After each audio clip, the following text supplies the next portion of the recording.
안녕하세요. 이곳을 찾아와 주신 여러분들께 인사부터 올려봅니다. 저는 세상을 38년 살아온 여자로 최근에 뉴스에도 보도된 사건의 중심에 서게 되어서 황당함을 금치 못하고 이곳을 찾아와 사연을 올리게 되었습니다. 주변 친구들에게는 부끄러워서 말도 하지 못했고요. 수사가 이루어지고 있는 상황이라 특정이 되면 안 되어서 익명으로 사연을 올릴 수 있는 곳을 찾다가 여기까지 오게 되었네요. 모든 일이 다 지나고 나서 이야기를 하면 되지 않냐고 생각하실 분들도 있을지 모르겠지만 저는 정말 속이 답답해서 어디라도 털어놔야 제정신을 찾을 것 같았습니다. 아직도 그때 일을 생각하면 벌렁벌렁거리는 심장을 멈출 수가 없네요. 그 상황이 되어보신 분들은 아마 한 명도 없을 거라고 당당하게 자부합니다. 물론 사건의 내용이 제가 자랑스럽게 떠벌릴 만한 일은 아니기 때문에 이렇게 말을 해도 제 얼굴에 침 뱉는 일 아닌가 싶기도 하지만 말입니다. 결론적으로 사건이 어느 정도는 해결이 되어 가고 있는 중이고 저 또한 모든 진술을 마쳤기에 이렇게 여러분들께 제 이야기를 소개할 수 있게 된 것입니다. 세세한 내용까지는 깊게 말씀드릴 수 없음을 양해 부탁드리며 털어놓지 않으면 화병이 될 것 같은 제 이야기를 시작해 보도록 하겠습니다. 상상도 못하실 이야기 끝까지 들어주시면 제가 평생 감사 인사 올리면서 살아볼게요. 저는 어릴 때부터 저희 집이 찢어지게 가난하구나 하는 생각을 하면서 살아왔습니다.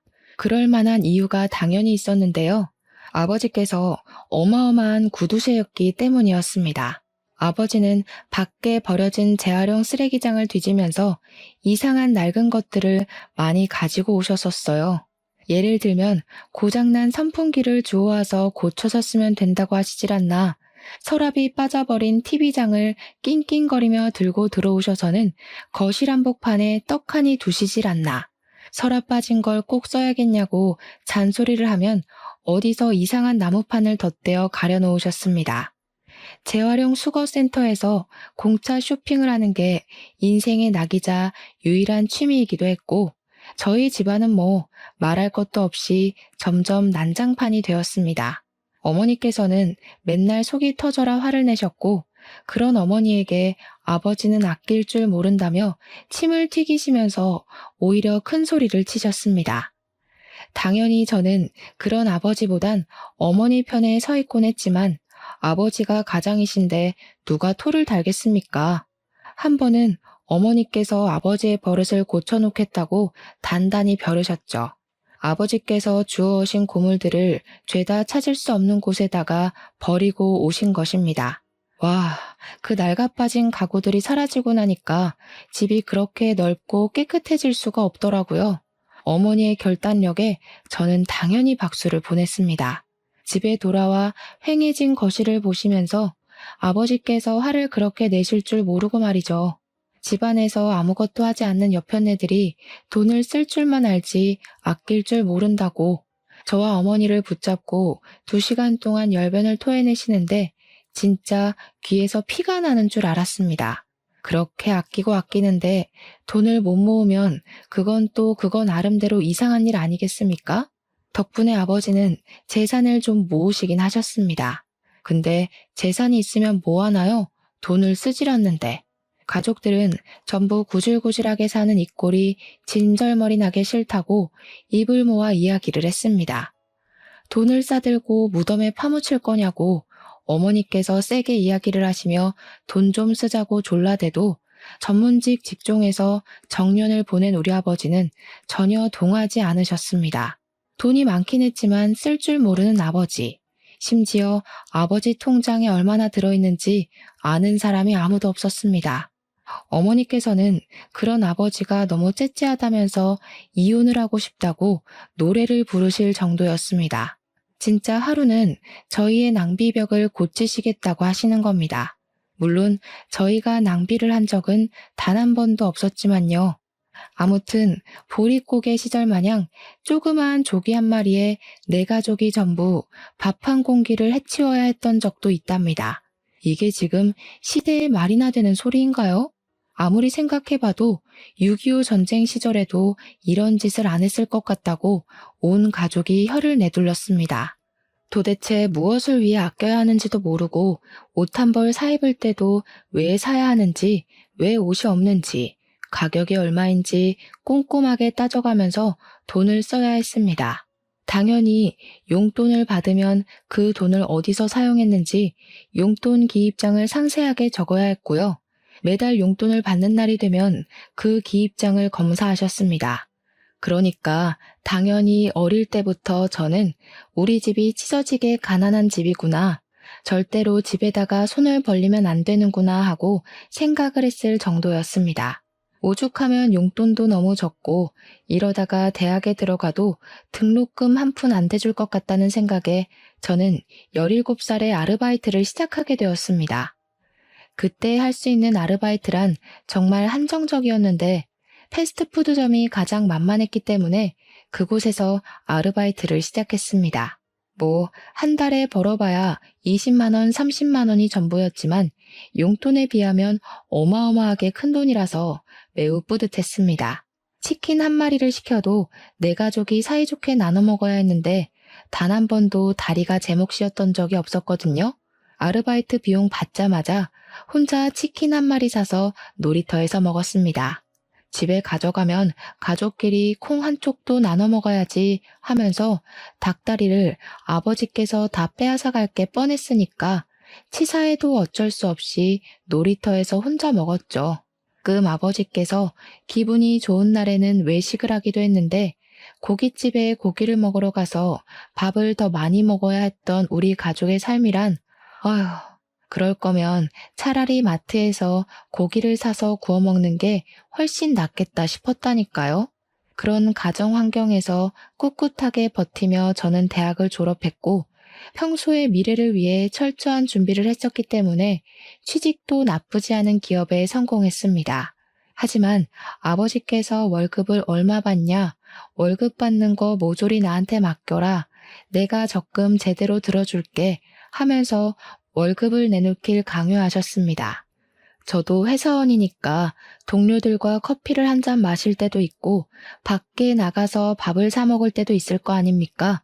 근데 아빠는 그걸 이해하지 못하셨어요. 밥값이 부담되면 도시락을 싸들고 다녀라.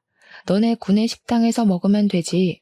뭐 한다고 비싼 파스타를 먹냐고, 돈 아끼라고 잔소리를 하셨죠.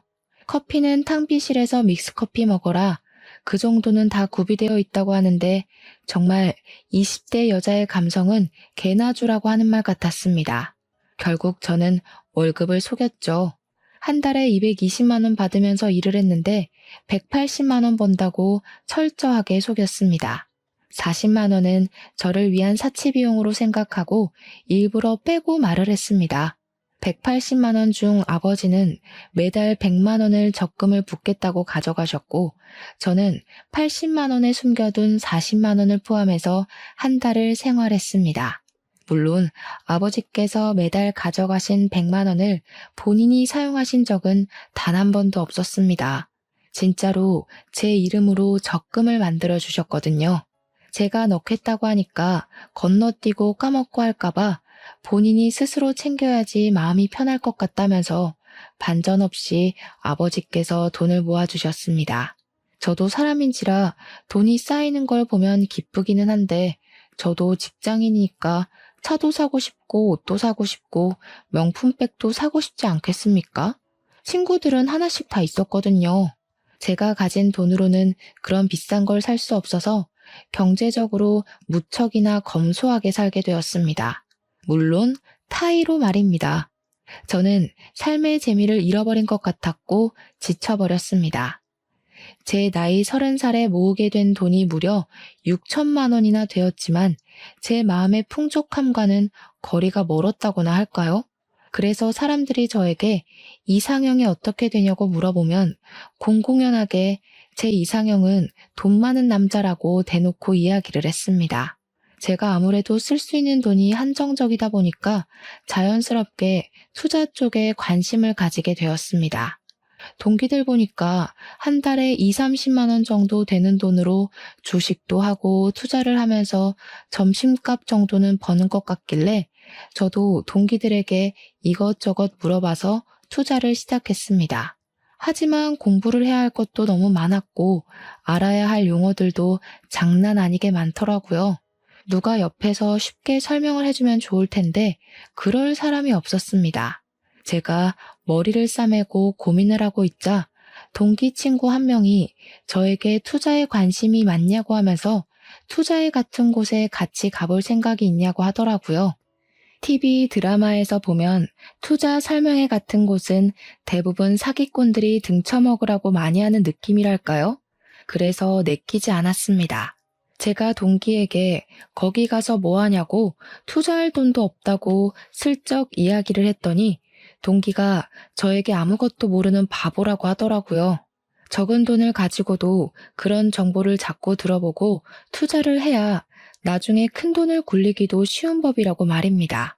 어차피 투자를 하고 말고는 제 자유의지니까 경험이나 한번 쌓는 셈 치고 같이 가자고 조르는 게 아니겠습니까? 듣다 보니 맞는 말 같기도 하고요.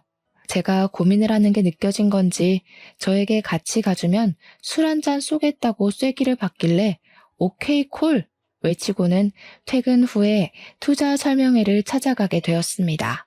투자 설명회를 듣는데 솔직한 저의 심경으로는 정말 재미가 없을 거라고 예상하고 휴대폰 게임이나 해야지 싶었거든요. 근데 아니더라고요. 생각보다 너무 유용한 정보들도 많았고 저도 투자 초보로서 공감이 가는 내용이 엄청난 거예요. 동기보다 제가 더 신나서 열정적으로 강의를 들었습니다. 정보는 많으면 많을수록 좋다는 말에 하나하나 귀담아 듣고는 저만의 투자를 시작해야겠다고 다짐까지 하게 되었습니다. 이후에는 동기가 술을 사주겠다고 했으니까 자리를 옮겨서 술을 한잔하러 갔는데 동기가 갑자기 저에게 다른 사람 한 명 더 합석을 해도 괜찮겠냐고 물어보더라고요. 제가 원래 낯가림이 별로 없는 성격이기도 하고 제일 좋아하는 게 처음 보는 사람 만나는 거거든요. 그래서 흔쾌히 괜찮다고 어떤 사람이냐고 물어보니까 동기가 말하기를 자기가 속해 있는 투자 전문 동호회 같은 게 있는데 거기서 네임드인 사람이라는 겁니다. 자주 만나기 어려운 사람이고 정보도 무척이나 많은 사람이고 투자로 번 돈이 어마어마한 사람이라면서 이렇게 만나는 게 흔한 일은 아니라고 신나서 말을 하더라고요. 마침 이 사람도 오늘 투자 설명회에 참석을 했다고 하길래 자기도 설명회 왔다가 한잔하고 있다고 했더니 오겠다고 했다는 거예요. 저는 알겠다고 대꾸를 하고 한참 또 마시고 있었죠. 누가 입구에서부터 걸어오는데 동기가 반갑게 일어서서 손을 흔들더라고요. 자연스럽게 저도 그쪽으로 시선이 가게 됐어요. 그런데 글쎄, 웬 남자가 들어오는데 너무 훤칠하고 잘생긴 게 아니겠습니까? 저는 순간 시선을 떼지 못했습니다. 핏이 딱 맞는 양복을 입고 온 것도 깔끔했고 눈이 가서 멈추게 되는 남자였거든요. 넋을 놓고 보고 있었죠. 동기가 반갑게 그분과 인사를 하고 저는 서둘러 달아오른 얼굴을 매만지면서 그분께 인사를 드렸습니다. 웃으면서 저에게 처음 뵙겠습니다 하는데 목소리까지 중저음에 와, 진짜 이런 남자를 어디 가서 만나나 했더니 이런 데서 만나네 싶었죠. 나이 30에 처음으로 느낀 심장의 두근거림은 너무나도 생소하고 마주 앉은 자리에 있는 그분에게 들릴까 걱정이 될 지경이었습니다. 인사를 하고 난 뒤 저와는 별 이야기를 나눌 것이 없으니 같이 술을 마시면서 투자 설명에 관한 이야기를 나누고 재테크 이야기도 나눴습니다. 자산 불리는 법이 정해져 있는 게 아니지만 그분 입에서 나오는 이야기는 전부 맞는 말처럼 느껴지더라고요. 대화를 나누다 보면 대충 이 사람이 어떤 환경에서 자라왔는지 감이 오지 않겠습니까? 사랑을 받고 자라는지 집이 부족한 건 아닌지 하는 것들이요.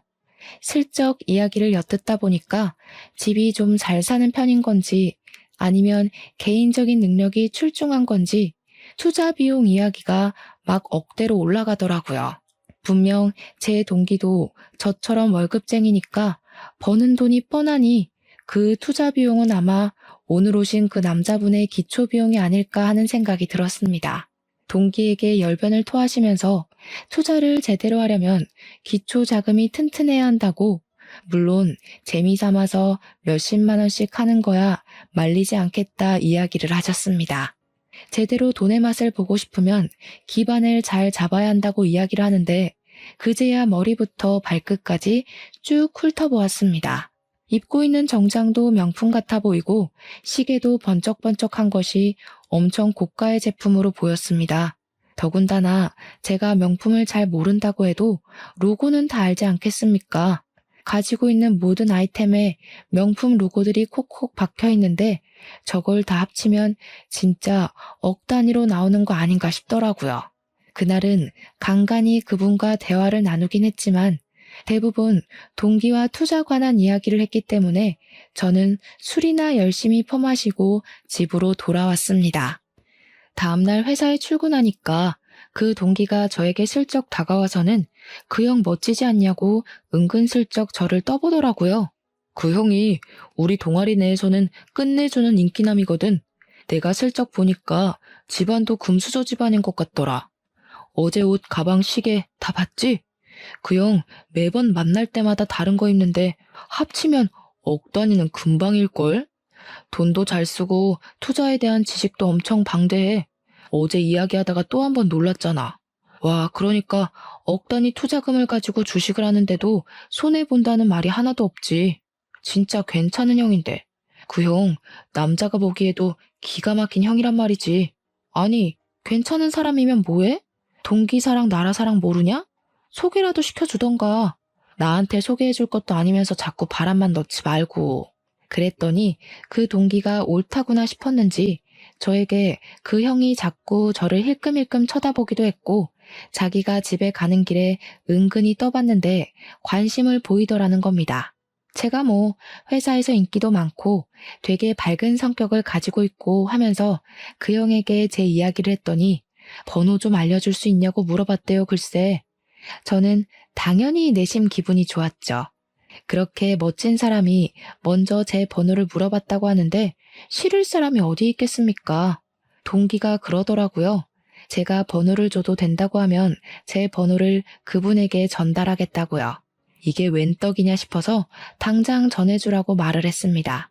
동기가 휴대폰을 몇 번 만지더니 저한테 번호 전달해줬다고 잘해보라고 하더라고요. 나중에 잘 되면 술 한 잔 크게 한턱 쏘라고 하는데 술만 쏘겠습니까? 결혼하면 내가 명품백이라도 하나 안겨주겠다고 설레발을 쳤습니다. 그런데 이분도 상당히 직진을 하시는 스타일인지 뭔지 제 번호를 줬다고 말한 지 30분도 되지 않아서 문자로 근무 시간이냐고 슬쩍 말을 붙이시더라고요. 모르는 번호가 찍혀 있으니 본인이 어제 투자 설명회 끝나고 술자리를 했던 문도영이라는 사람이라고 친절하게 설명까지 해주셨습니다. 이름을 알고 있어도 서로 통성명을 하는 게 예의라고 생각해서 저도 인사와 함께 김민지라고 말을 했습니다.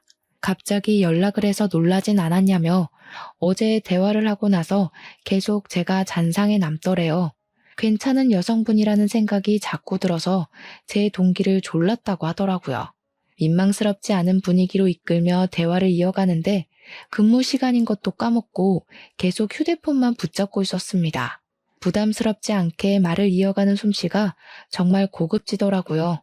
제가 갑자기 회의를 들어가게 되어 연락을 장시간 못할 때도 직장인의 비애를 잘 알고 있다며 이해해 주셨고요. 그렇게 한 일주일 정도 연락을 이어나갔을 때 뜬금없이 저에게 밥을 함께 하자고 말을 던지시길래 저도 문자만 하는 것보단 실제로 보는 게 좋을 것 같아서 알겠다고 했습니다. 약속을 정해서 같이 밥도 먹고 일상 이야기를 나눴어요. 사실 별 특별한 대화를 나눈 건 아니었지만 이상하게 그 느낌이라는 게 있잖아요. 아, 이 사람 참 따뜻한 사람이다 하는 걸 느낄 수 있었고 그 뒤로 영화도 보고 뮤지컬도 보고 전시회도 보면서 성인 남녀가 즐길 수 있는 건전한 데이트를 즐겼습니다. 매번 도영 씨가 저에게 뭘 하자고 권하곤 했는데 하루는 우연히 얻은 뮤지컬 티켓을 어찌할까 고민을 하다가 도영 씨에게 같이 보러 가자고 연락을 했습니다.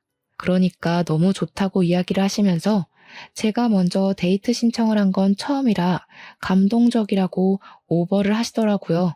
드디어 자기한테 마음이 열린 거라고 생각을 해도 되겠냐고 저에게 물어보시더라고요. 저도 나름 저돌적으로 직진을 하는 편이긴 한데 도영 씨도 숨김없이 드러내는 사람인 것 같았습니다. 썸을 탄답시고 서로 이것 찔러보고 저것 찔러보고 답답하게 구는 게 아니라 훨씬 편하고 잘 맞는 듯한 느낌이 들었습니다. 도영 씨랑 저랑은 그렇게 서로의 마음을 확인하고 연애를 하게 되었습니다. 제 이상형을 항상 공공연하게 돈 많은 남자라고 말하고 다닌다고 하지 않았겠습니까? 도영 씨는 정확하게 제 이상형에 부합하는 사람이었습니다. 사실 저도 오랜 시간 아버지에게 검소해야 한다는 이야기를 하도 들어서 저도 모르는 습관처럼 절약이 몸에 배어 있었거든요. 뭐 하나 살 때도 더 싼 게 있나 없나 찾아보게 되고 커피값에 5천 원 이상 쓰는 게 돈이 아깝다고 느껴지고 오죽하면 집에서 커피를 타서 회사에 텀블러를 들고 다녔습니다. 근데 도영 씨는 정말 그런 제가 민망할 정도로 돈을 아주 펑펑 쓰더라고요. 약간 가격이라는 걸 애초에 보지 않는 사람처럼 말입니다. 제가 한 번은 짠순이 기질이 발동해서 도영 씨에게 그렇게 돈을 쓰면 카드값이 장난 아니게 나오지 않냐고 조심스럽게 물어보았습니다. 그러니까 도영 씨는 제가 귀엽다는 듯이 볼을 한번 꼬집고는 쓸만하니까 쓰는 거라고 걱정하지 말라고 달콤하게 이야기를 해주더라고요. 저에게 선물도 참 많이 사주었는데 꽃 선물은 기본이고 향이 좋아서 샀다고 비싼 향수를 사주거나 제 노트북이 버벅댄다 하니 노트북까지 선물을 해주는 게 아니겠습니까? 핸드폰도 커플로 사용했으면 좋겠다면서 제 휴대폰 약정이 끝나자마자 새 걸로 떡하니 바꿔주는데 진짜 씀씀이가 남다른 사람 같았습니다. 물론 글이 펑펑 써대니까 저도 속으로는 모아둔 돈이 하나도 없는 거지 아닌가 걱정을 했는데 동기가 그러는 거예요. 그 형, 돈 진짜 많을걸? 지난번에 취해서 하는 이야기 들었는데 이미 주식도 엄청 많대. 거의 몇십억 단위? 집도 있고 차도 있고 땅도 있다던데. 거기다가 그 땅이 재개발이 된다고 했어. 암튼 투자할 생각으로 사둔 거라고 하더라. 아, 진짜 부럽지 않냐? 회사도 안 다니고 돈이나 그렇게 펑펑 쓰면서 나도 그런 삶 살고 싶다. 나는 언제 월급쟁이 탈출하냐? 동기가 신이 나서 도영 씨 이야기를 떠들어대니까 저는 당연히 도영 씨가 진짜 엄청난 부자구나 하고 생각을 하게 되었습니다. 거기다가 저에게 주는 선물이 그냥 연인 사이로 주고받기에 가볍지 않은 선물들이 꽤 많았으니까요. 그렇게 저와 도영 씨는 1년이라는 시간 동안 정말 알차게 연애를 즐겼고 제 나이가 31살이 되었을 때 엄청 큰 다이아 알이 박힌 반지를 제 손에 끼워주면서 결혼을 하자고 했습니다. 저는 제 네 번째 손가락에 자리 잡는 다이아를 보면서 입을 떡 벌렸죠. 그렇게 큰 다이아를 실물로 보는 건 처음이었거든요. 도영 씨는 제가 반지만 하염없이 바라보고 있으니 멋쩍게 웃으면서 원래는 명품 브랜드의 반지로 해줄까 고민을 하다가 알이 큰 게 낫겠지 싶었다고 하더라고요. 2캐럿이나 된다는 반지를 제 손에 너무나도 무겁게 느껴졌습니다. 오죽하면 다이아가 옆으로 돌아가더라니까요. 알이 너무 커서요. 제가 그 반지를 끼고 당당하게 회사에 출근했다가 여성 사원들의 빈축을 얼마나 샀는지 모릅니다. 한 명 한 명 제 손에 끼워진 반지를 보고 배 아파했거든요. 부럽다고 난리를 치는 사람들과 저런 건 끼고 다니는 용도가 아니라고 셀쭉거리는 동료들까지 프로포즈 반지가 너무 큰 거 아니냐고 대박이라고 부잣집에 시집 간다고 소문이 하루 만에 회사에 쫙 퍼지더라고요. 남들은 부러워하는 남자였지만 저희 아버지 눈에 도영 씨는 그다지 마음에 들지 않았던 것 같습니다. 저희 집에 방문하는 날 도영 씨가 양손에 잔뜩 선물을 들고 찾아왔는데 저희 아버지가 그 선물의 양을 보고 매우 탐탁지 않아 하셨거든요. 그렇게 씀씀이가 커서 나중에 돈을 모으겠냐고 입을 대빨 내밀고 이야기를 하시는데 어머니께서 아버지의 등짝을 짝소리 나게 때리셨습니다. 아이고 이 사람아, 돈을 쓸 때 써야지. 당신처럼 무덤에 돈 싸들고 가려고 작정한 인간보다 100번 낫다. 이렇게 돈을 써야 가족들도 화목한 법이야. 여유도 생기고. 도영 씨는 저희 아버지에게 노후 준비는 따로 단단히 해두었으니 걱정하지 않으셔도 된다고 이야기를 했습니다. 하지만 그 말에도 저희 아버지께서는 쉽게 허락을 해주지 않으셨었는데 어머니께서는 제 손이 떡하니 자리 잡은 반지를 보고 눈이 2배 이상 커지셨습니다. 이런 반지를 주는 남자가 진짜 실존 인물이었냐면서 엄청 비싸겠다고 하루빨리 결혼하라고 재촉했습니다. 그 뒤로 도영 씨는 우리 부모님을 모시고 호텔에서 굳이 비싼 코스 요리를 결제하기도 했고요. 호캉스를 보내드리기도 했습니다. 우리 어머니께서 친구분들과 개모임을 하시는 게 있었는데 거기서 일본으로 여행을 갈 때도 세심하게 엔화를 다 환전해서 어머니께 드렸더라고요. 우리 어머니께선 도영씨 같이 돈 팍팍 잘 쓰는 남자가 어디에 또 있겠냐면서 하루빨리 결혼식을 올리라고 성화를 치셨습니다. 그래서 저도 당연한 절차로 도영씨네 집에 인사를 드리러 갔는데 생각보다 시댁이 너무나도 낡은 집이더라고요. 약간의 의아함을 가지고 있었는데 도영씨가 제 표정을 보더니 알만하다는 말투로 이야기를 했습니다. 집이 좀 낡았지? 부모님께서 태어나서 처음으로 2분이 노력해서 구하신 집이라서 그래. 이사 가기 싫다고 버티시는 중이거든. 여기도 곧 재개발 지역으로 선정될 텐데 그러면 웃돈을 줘도 여기 못 들어올걸? 겸사겸사 잘 됐지 뭐. 제가 전생에 나라를 구하기라도 한 건지. 도영 씨도 제 인생의 선물이라 느꼈는데 도영 씨네 부모님은 정말 완벽한 천사나 다름없는 분들이셨습니다. 저에게 눈물까지 글썽이시면서 우리 부족한 아들을 사랑해줘서 고맙다고 하시며 제 손을 꼭 잡고 며느리가 생겨서 너무 행복하고 좋다고 하셨습니다. 저는 저에게 잘해주시는 시부모님까지 이건 종합선물 세트다 하는 생각을 하게 됐고 양가의 허락이 떨어지자마자 결혼식 준비를 시작했습니다. 한 번뿐인 결혼식에 하고 싶은 걸 다 해보자며 도영 씨는 호화로운 호텔 식장을 예약하고 식대도 엄청 비싼 코스 요리로 결정을 내렸습니다. 저는 살짝 부담스럽긴 했죠. 어쨌든 결혼식 비용을 반반 내야 하지 않나 생각했는데 도영 씨가 저에게 본인이 전부 준비를 하겠다고 가만히 있으라고 하더라고요. 제 친구들부터 시작해서 회사 사람들까지 전부 너무 부럽다고 입을 떡 벌릴 만큼 화려하고 호화로운 결혼식을 진행했습니다. 정말 인터넷에 놔두는 꽃값만 몇천만 원이 넘는 그런 어마어마한 결혼식 말입니다. 저는 드레스도 비싼 수입품 드레스를 입었고 이게 바로 결혼이구나 하면서 공주가 된 기분을 마음껏 누렸습니다. 신혼여행도 퍼스트 클래스에 타서 칸쿤이라는 곳으로 가게 되었는데 휴양지 하면 떠오르는 에메랄드 빛깔의 바다가 너무 아름답더라고요. 행복한 신혼여행을 끝마치고 귀국을 하게 됐는데 도영 씨가 저에게 그러더라고요. 일을 그만둘 생각은 없냐고요.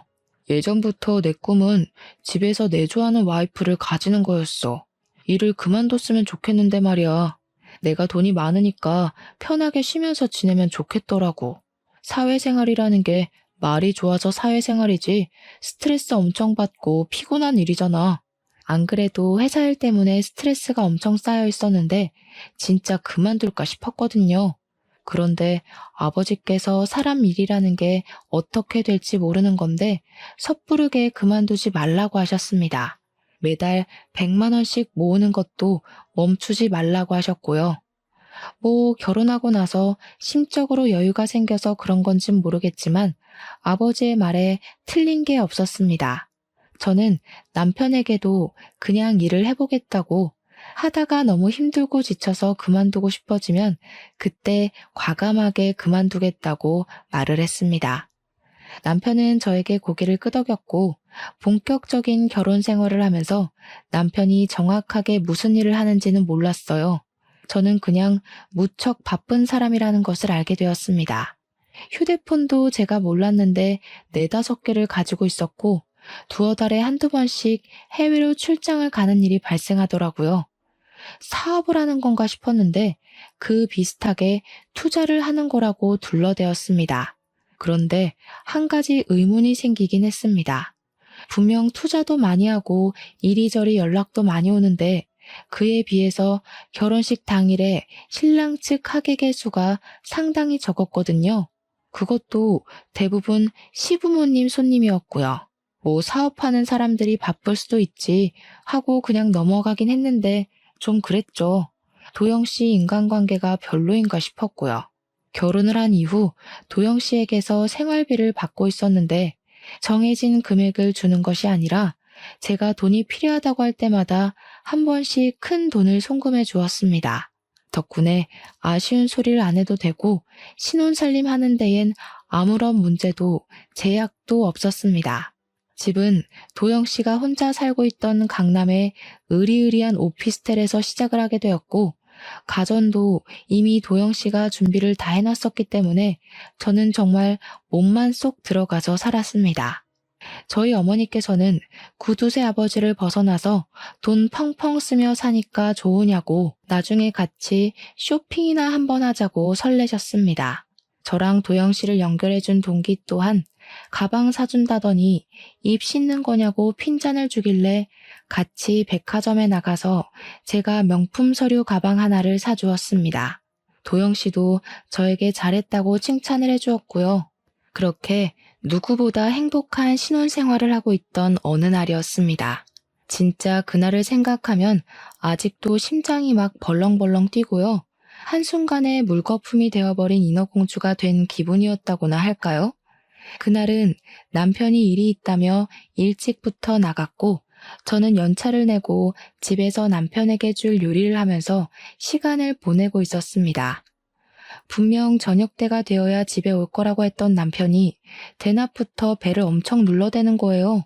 결혼한 지 막 1년 정도 넘었을 때였는데 배를 눌러대는 것이 심상치가 않아서 누구냐고 물어봤습니다.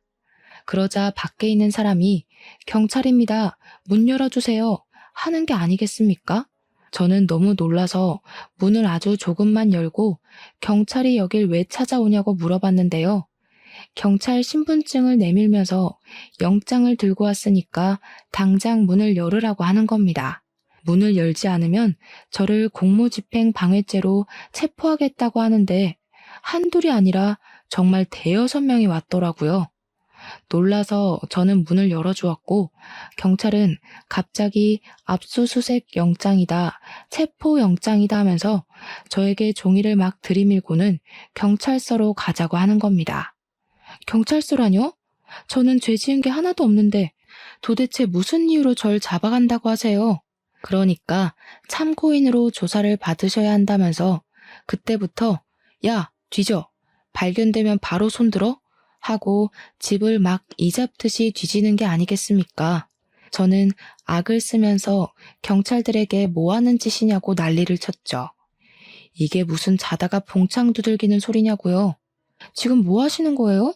제 집에서 누구 허락 받고 오셔서 이러는 건데요. 아니, 영장 있으면 다예요? 이거 어떻게 치워요? 나가주세요. 저희는 적법한 절차를 통해서 영장 받아왔고요. 수색할 의무가 있습니다. 어차피 참고인 조사 받으셔야 하니까 얌전히 계세요. 저는 점점 난리통이 되어가는 집안을 보며 다 포기하고 거실 소파에 앉아 있었습니다. 뭘 찾으러 온 건지 모르겠지만 화장실 변기통까지 싹 다 뒤지는데 이게 무슨 일인가 싶어서 멍해지더라고요.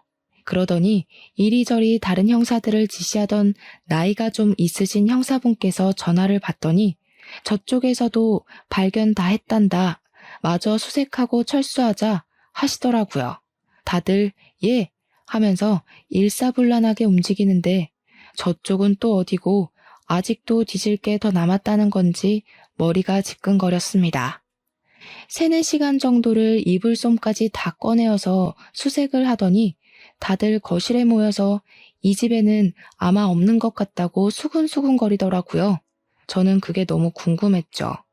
형사님들께 이게 다 무슨 일인지 설명 좀 해주시면 안 되냐고 하니까 경찰서로 이동해서 이야기를 하면 될 것 같다고 저에게 따라오라고 하더라고요. 그런데 그 형사들의 표정에서 느껴지는 게 마치 저를 좀 범죄자? 공범자? 그런 느낌으로 보는 것 같아서 기분이 나빴습니다. 경찰서에 도착해서는 조사받으라고 하길래 자리에 앉으려고 했더니 일이 있어서 아침부터 나간 남편이 떡하니 있는 게 아니겠습니까? 아니 당신 뭐 좀 먼 거리에 볼 일이 있다고 하더니 여기에 왜 와 있어? 근데 남편이 저를 쳐다보지도 않고 불안한지 다리를 벌벌 떨면서 손톱을 물어뜯고 있는 게 아니겠습니까? 저는 너무 의아해서 남편을 계속 불렀는데 제 말이 아예 들리지 않는 사람처럼 굴더라고요. 문도영 씨 부인이시죠? 아무것도 모르셨어요? 다짜고짜 뭘 물어보는 건지 몰라서 진짜 왜 불려온 건지 모르겠다고 제발 설명 좀 해달라고 제가 형사님을 붙잡고 애원하는 식으로 이야기를 했습니다. 아무것도 몰라서 답답해 죽겠다고 하니까 옆에 있는 다른 형사가 진짜 모르나 본데? 하고 말꼬리를 흘리는 게 아니겠습니까? 저에게 일단 조사를 받아야 한다며 나이, 이름, 직업 이런 걸 물어보길래 다 말하면 알려주겠지 싶어서 성실하게 물어보는 질문에 대답을 했습니다. 형사님들도 별로 특이한 점은 보이지 않는다고 회사 생활도 잘하시고 저축도 잘하시고 하면서 이상한 소리만 주절주절 하더라고요.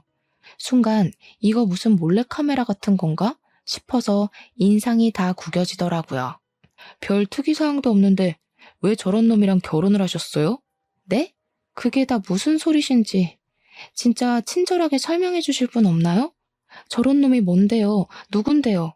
그러니까 형사가 글쎄 너무나도 충격적인 이야기를 하는 게 아니겠습니까? 무려 제 남편이 그 부자 문도형이 글쎄 약물 판매상이었다는 겁니다. 예, 여러분이 상상하시는 바로 그거요. 제가 진짜 너무 황당하고 어이가 없어서 무슨 영화를 찍는 건가 싶어서 다시 한번 물어봤죠. 약이라고요? 우리나라에서 금지된 그거요? 아니 불법인데 그걸 어디서 들여와서 어떻게 팔았다는 건데요? 그게 진짜라고요? 정말 우리나라가 언제부터 그걸 팔 수 있는 나라였냐고 말도 안 되는 소리를 한다고 기가 차서 막 깔깔 웃었습니다. 현실이 전혀 믿어지지가 않고 경찰이 저를 놀리는 줄 알았거든요. 그러니 경찰이 완전 정색을 하면서 저에게 똑똑히 이야기를 하더라고요. 네, 그러니까요. 제 말이 그 말입니다. 불법인 나라에서 당당하게 금지 약물을 유통했다니까요. 저는 남편을 쳐다보고 그게 진짜냐고 몇 번이나 다그쳐 물었습니다. 그러자 남편이 변호사 오면 이야기를 하겠다고 저한테도 아무 말을 하지 않고 입을 딱 다무는 게 아니겠습니까? 경찰도 화가 났는지 남편한테 소리를 막 질렀습니다. 변호사는 무슨 얼어 죽을 놈의 변호사야? 네가 가지고 있는 세컨드하우스에서 얼마나 많은 약물이 검출됐는지 알아? 그러면서 무슨 약 종류 이름을 줄줄이 이야기를 하는데 저는 이름도 어려워서 들어도 모르겠더라고요. 저는 진짜 뒤통수를 맞아도 너무 세게 맞은 탓에 어이가 없어서 벙쪄 있었고 경찰은 그런 저를 보고 딱히 연관된 점을 찾을 수는 없지만 정확하게 수사를 해야 한다고 하더라고요. 수사가 처리될 때까지 구치소에 들어가게 될지도 모른다고 하는데 순간 와, 부모님께는 어떻게 이야기하지? 회사에는 뭐라고 하지? 어지러질했습니다. 저는 죄가 없는데도 구치소에 들어가야 하나요? 일단 최대한 불구속 기소로 처리를 하긴 할 건데 가족으로 엮여 있는지라 보통 이런 범죄는 아주 중죄라서 구속이 되거든요. 같이 사는 동거인도 물론이고요. 저는 너무 억울해서 그 자리에서 엉엉 눈물을 쏟아냈습니다. 알고 보니까 남편이 국내에서 정말 알아주는 약물 유통계의 큰손이었던 것이었습니다. 그래서 돈이 억소리가 나게 많았던 것이고 집도 여러 채고 돈도 물 쓰듯이 썼던 것이었습니다. 이쯤에서 슬슬 시부모는 이걸 알았냐 몰랐냐 그 사실이 궁금하시죠? 예, 시부모님도 전혀 모르고 계셨답니다. 남편이 맨날 술이나 처먹고 놀고 먹던 놈이었는데 어느 날 갑자기 해외에 한번 다녀오더니 점점 돈 씀씀이가 커지고 사업을 한답시고 돈을 막 가져다 주더래요. 별다른 직장도 없던 게 사업이 잘 된다면서 투자니 어쩌니 하면서 땅도 사고 차도 사고 집도 여러 채 사고 해서 그냥 찜찜했지만 지 밥벌이 하나보다 했대요. 대신에 남편이 집에 돈을 가져다 주는 게 영 수상하고 불법적인 일을 하는 건 아닐까 걱정이 되어서 남편한테 돈을 한 푼도 받아본 적은 없다고 하시더라고요. 결국 3개월이라는 시간 동안 저와 시부모님은 불구속 기소 상태로 계속 경찰서를 오가면서 약물 반응 검사도 하고 수사를 받아야만 했습니다. 다행히도 무혐의가 나와서 저희들은 풀려나게 되었지만 남편은 무려 징역 40년형을 받게 되었습니다. 남편이 유통을 한 약물의 양이 어마어마했고 해외에 거점을 두고 국내로 밀반입을 했던 점까지 모두 괘씸죄가 추가되었습니다. 진짜 교묘하게 항구에서 무슨 컨테이너를 교체하는 방법으로 밀수를 했다고 하는데 수사 기밀이라고 정확하게 알려주지는 않더라고요. 저는 계속 경찰서에서 출석을 요구할 때마다 와야 했기에 회사도 그만두게 되었고 저희 집에서는 당연히 난리가 나셨죠. 저희 부모님 두 분 다 믿는 도끼에 발등을 찍혔다고 개거품을 무셨거든요. 오죽하면 뉴스에서도 대대적으로 보도가 되었으니 얼굴은 다 팔렸죠 뭐. 하지만 사건은 여기서 끝나지 않았습니다. 저는 남편의 선고가 내려지자마자 이혼 소송을 시작했고 남편의 죄질이 너무나도 나쁘고 아이가 없었던 덕에 이혼은 빠르게 진행이 될 수 있었습니다. 시부모님께 찾아가 죄송하지만 저도 정리를 해야 하지 않겠냐.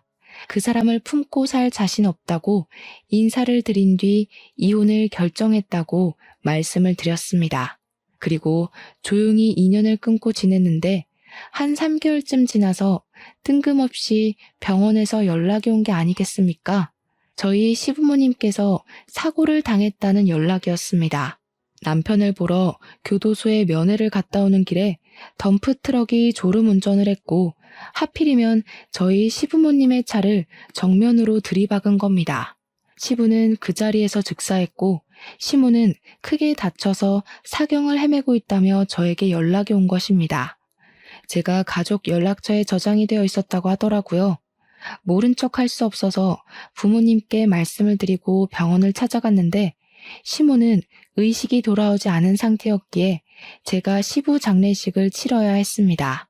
전 남편이 그런 일을 겪은 놈이라 그런지 장례식장이 무척이나 휑하더라고요. 시모는 일주일 만에 의식을 되찾았고 시부의 장례가 끝났다는 이야기에 오열을 하셨습니다. 그런데 병원에서 아주 말도 안 되는 이야기를 하더라고요. 시모 뇌에 암이 있다는 것입니다. 진행 속도도 빠르고 이번에 사고를 당하면서 조직이 크게 손상을 입었다고요. 지금은 정신이 멀쩡해 보여도 곧 치매기가 올 수 있고 뇌출혈 또한 발생할 수 있기에 아주 조심해야 한다고 길어야 3개월 정도 살 수 있을 테니 빨리 주변 정리를 하라고요. 시부가 사고로 죽었기에 보험금을 시모가 수령하게 되었는데 변호사를 불러달라고 하셔서 불러드렸더니 유언장을 쓰고 싶다고 하시면서 저에게 본인 재산 전부를 주고 싶다고 하셨습니다.